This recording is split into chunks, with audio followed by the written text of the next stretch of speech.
নন। সুলাইমানকে আল্লাহ পুরা বিশ্ব চরাচরের রাজত্ব দিয়েছিল। সে আল্লাহর কাছে পারমিশন চাইল, রব্বুল আলামিন তুমি আমারে পারমিশন দাও, তুমি তো রেজেক দাও, রেজেকের মালিক। আমি আমার প্রজাদেরকে একদিন দুপুরবেলা একবেলা খাওয়াবো। আল্লাহকে এটা আমার ফাংশন, তুই এটাতে আর দিস না। তোরে যত বড় রাজত্ব দিয়েছি, লাই আম্বাগি লে আহাদিম বাদি, কোরআন বলছে এত বড় রাজত্ব কিয়ামত পর্যন্ত আর কাউকে আমি দেইনি, দেব না। তুই রাজত্ব কর, রেজেক দেওয়া হইল আমার কাজ, তুই পারবি না, এটাতে আর দিস না।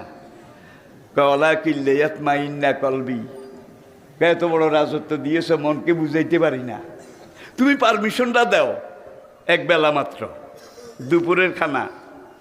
আল্লাহ বললেন তুমি তোমারটা করো, আমি রেজেক দাতা, রেজেকের মালিক, তুমি খেলাফত করো, রাজত্ব করো, বাদশাহী করো।